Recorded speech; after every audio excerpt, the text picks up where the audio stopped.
Hello everyone, कैसे हैं आप सभी लोग। आई होप कि आप सभी लोग बहुत ही अच्छे होंगे और अपनी अपनी लाइफ में बहुत सारी हैप्पीनेस एंड मिरेकल को भी अट्रैक्ट कर रहे होंगे। तो आज मैं बात करने वाली हूँ एक ऐसे टॉपिक के बारे में जो आप सभी लोग जानना चाहते हैं। अगर आप लॉ ऑफ अट्रैक्शन जाने या अनजाने फॉलो कर रहे हैं और कुछ ऐसी चीज़ें होने लगती हैं आपके साथ में कि आपको समझ में नहीं आता कि ये किस तरीके का साइन है, सो प्लीज़ वीडियो के एंड तक ज़रूर बने रहिएगा, तभी आपको सारी चीज़ें क्लियर हो पाएंगी। तो ये मैं अपने पर्सनल एक्सपीरियंस से आज बताने जा रही हूँ कि आप लोग 1 साल से 2 साल से या जब से भी लॉ ऑफ अट्रैक्शन फॉलो करें, कुछ मंथ से अभी स्टार्ट किया है आपने और अभी करते करते आपने सारी चीज़ें कर ली हैं लॉ ऑफ अट्रैक्शन के लिए। आपने स्क्रिप्टिंग भी कर ली है, आपने वाटर टेक्निक भी किया हुआ है, आपने होपोनोपोनो प्रेयर करी हुई है और जो भी चीज़ें विजुअलाइजेशन, जो भी लॉ ऑफ अट्रैक्शन के लिए टेक्निक एंड टूल्स होते हैं, वो सारी चीज़ें के लिए अप्लाई कर चुके हैं। तो आज मैं बताने वाली हूँ ये सारी टेक्निक्स वगैरह सब कुछ आप कर चुके हैं अपनी विश को मैनिफेस्ट करने के लिए। और अब एक ऐसा पल आ गया है, एक ऐसा समय आ गया है, कुछ महीनों से आप कर रहे थे या कुछ सालों से आप कर रहे थे, अब ऐसा टाइम आ गया है कि आपका उस विश के लिए कुछ भी करने का मन नहीं करता, इवन उसके बारे में सोचने का भी मन नहीं करता और आपको हो पोनो पोनो टेक्निक्स वगैरह कुछ लगाने का मन नहीं कर रहा। सडन से अचानक से ऐसा दिन आ जाता है, तो ये बहुत ही अच्छी बात है, कॉन्ग्रेचुलेशंस, क्योंकि अब आप अपनी विश के साथ में डिटैच हो चुके हैं। और अगर आप लोग जानते होंगे लॉ ऑफ अट्रैक्शन का क्या रूल होता है, तो उसमें आस्क, बिलीव एंड रिसीव। तो जब आप रिसीविंग मोड में आ जाते हैं तो ऑटोमेटिकली आप अपनी विश के साथ डिटैच हो जाते हैं और जैसे ही आप डिटैच होते हैं अपनी विश के साथ में, तो वो विश आपके पास आ रही होती है, वो ऑन द वे है।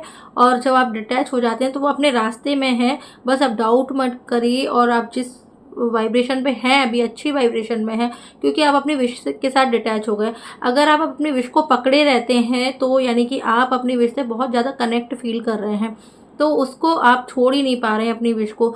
लॉ ऑफ अट्रैक्शन में क्या बताया जाता है, सबसे इंपॉर्टेंट चीज़ कि सारी सब कुछ टेक्निक, आस्क, बिलीव सब कुछ करिए, लेकिन रिसीविंग मोड में आने के लिए आपको क्या करना पड़ता है, आपको लेट गो करना पड़ता है। और जिस किसी से अगर लेट गो नहीं होता तो उसके जिससे भी अगर लेट गो नहीं हो पाता तो उसके लिए बहुत अच्छी चीज़ है, बहुत अच्छी टेक्निक है कि आप अपनी जो विश है ना, जो भी आपका ड्रीम है, जो भी आपकी डिज़ायर है, उसमें जीना शुरू कर दीजिए। कि आप उस विश में जीना शुरू कर देते हैं, मतलब ऐसा फील करने लगते हैं कि आज वो चीज़ आपके पास है जो आप मांग रहे थे कई समय से यूनिवर्स से। तो जब आप उस अलाइनमेंट में आ जाते हैं, जब उस फ्रीक्वेंसी से आपकी फ्रीक्वेंसी मैच कर जाती है, तो यानी कि वो चीज़ आपको मिल जाती है। जैसे रेडियो होता है, एफएम होता है, तो 94.7 पर जब आप फ्रीक्वेंसी सेट करते हैं तभी तो म्यूजिक प्ले होता है, तभी वहाँ से कोई साउंड आता है। वैसे ही जब या आपकी जो डिज़ायर है उसकी फ्रीक्वेंसी पर जब मैच होती है, जब सेट कर पाते हैं आप, तो आपकी विश आपको ऑटोमेटिक ही मिल जाती है।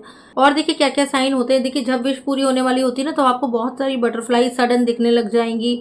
ठीक है, अगर आप किसी मंदिर में जा रहे हैं तो वहाँ से भगवान जी के ऊपर से एक सडन अचानक से फूल गिर जाना, और भी बहुत सारे साइन होते हैं। जैसे आप कहीं ना कहीं रिलेट कर पाते हैं चीज़ों को, जैसे आपने कोई म्यूज़िक सुना, उसमें मान लो किसी भगवान जी का नाम आया, जैसे मान लीजिए सपोज दैट जैसे गणेश जी का नाम आया और उसी टाइम पर आपको किसी ने गणेश जी की पिक सेंड कर दी, और उसके बाद फिर किसी और ने भी आपको गणेश जी की पिक सेंड करी या वीडियो बना के भेजा किसी मंदिर। ऐसा मेरे साथ हो चुका है। मैं तो आपको बता रही हूँ कि इस तरीके से आप भी रिलेट कर सकते हैं। मतलब आपकी अवेयरनेस बढ़ जाती है अपने आप ही जब लॉ ऑफ अट्रैक्शन फॉलो करते हैं। और उससे भी बड़ी बात, जब आप मेडिटेशन करते हैं, जब डेली आप ध्यान में बैठते हैं 10 मिनट, 20 मिनट, 15 मिनट, जितना भी आपको समय मिलता है, तो जब आप ध्यान में बैठते हैं तो उस टाइम आपका फोकस किस पर होता है, ब्रीदिंग पर होता है। जब हमारी सांसों पर हमारा फोकस होता है तो उस टाइम पर हमें इंट्यूशन मिलने लगती है, कुछ ना कुछ ऐसा हमें विजुअल्स दिखाई देने लगते हैं या गॉड का कोई रूप दिखाई देने लगता है, ईश्वर का। तो वो सारे हमारे लिए साइन होते हैं हमारी विश के लिए। और क्योंकि मेरे भी बहुत सारे क्लाइंट हैं जिन्होंने मुझसे पर्सनल सेशन लिया है, मेरी वर्कशॉप अटेंड करी है, तो उनमें से कुछ लोग बोलते हैं कि मैम अब कुछ भी करने का मन नहीं करता, हमने सब कुछ ट्राई करा, ऐसा क्यों हो रहा है। आज ही मेरे पास किसी का एक क्वेश्चन पूछा, तो मेरा मन किया चलो इस पर एक वीडियो बना दिया जाए जिसमें सबके आंसर हो जाएंगे और ये वीडियो देखकर उन सबको उनका आंसर मिल जाएगा। तो सभी से मैं यही कहना चाहूँगी, अगर आपका डिटैच होने का मन करता है, कुछ भी करने का मन नहीं करता, तो एक बहुत ही पॉजिटिव साइन है, बहुत ही अच्छा साइन है। और आप बस उस वाइब्रेशन में जीना शुरू कर दीजिए। अब क्या करें, एक मेरा वीडियो है यूट्यूब पर, सरेंडर टू यूनिवर्स, ऐसा आपको एक लेटर लिखना है जब आपका कुछ भी करने का मन नहीं करता। तो वो लेटर लिखना मतलब यूनिवर्स को सरेंडर कर दिया आपने, उस सुप्रीम पावर को, उस हायर पावर को आपने लिख दिया और आपने उनको सरेंडर कर दिया कि अब आपको इसको देखना है, मैंने तो ये काम कर दिया, मेरा जो कर्तव्य था, मेरा जो कर्मा था वो मैंने कर दिया, अब आप इसको कैसे अप्लाई करना है, कैसे मेरे सामने लेना है, लाना है, कौन से डिवाइन टाइम पर मेरे सामने ये चीज़ आएगी, तो ये उन पर छोड़ दीजिए, उनका काम है। जितना आपको काम दिया गया था आप तो बस उस पर फोकस करिए, आपने अपना कर्मा किया, अपना बेस्ट किया, अब बाकी का जो भी फर्दर प्रोसेस है वो अपने आप हो जाएगा, क्योंकि आपने सरेंडर किया है, किसको किया, यूनिवर्स को किया। आपका कुछ भी करने का मन नहीं होता तो भैया नाच लीजिए, झूम लीजिए, क्योंकि अब आपकी विश तो आपको मिलने वाली है, तो उसका सेलिब्रेशन पहले से ही तो होना चाहिए कि कुछ मिलने वाला है। तो क्या करना है उसमें, ओनली आपको उस वाइब्रेशन में रहना है, उस खुशी के मोमेंट को फील करते रहना है कि wow wow, thank you thank you thank you thank you so much universe, thank you so much universe.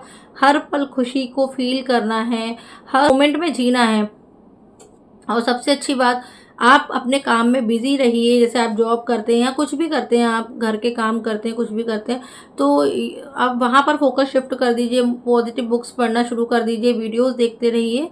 मतलब आप अलाइनमेंट में आ चुके हैं, यानी कि इस आपके सामने ही आने वाली है, क्योंकि आपने उस फ्रीक्वेंसी पर अपने चैनल को सेट कर दिया है।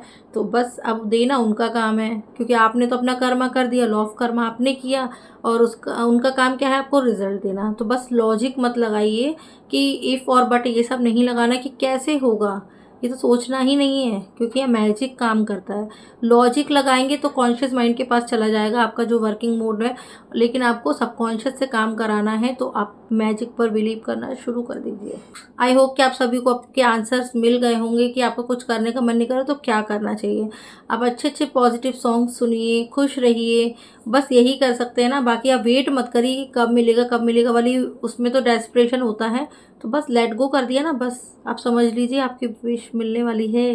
क्या सोच रखा था आपने, वो चीज़ आपको मिल जाएगी। वाओ, फिर तो सेलिब्रेशन ही सेलिब्रेशन, तो आज ही क्यों ना कर ले सेलिब्रेशन, खुशी मना लीजिए, क्योंकि आने वाले दिनों में आपके साथ वो चीज़ होने वाली है। आई होप कि आपको चीज़ें समझ में आई होंगी, आई होप कि आपको वीडियो पसंद आई होगी। फिर मिलते हैं हम नेक्स्ट वीडियो में, तब तक के लिए stay happy and stay healthy. Thank you so much.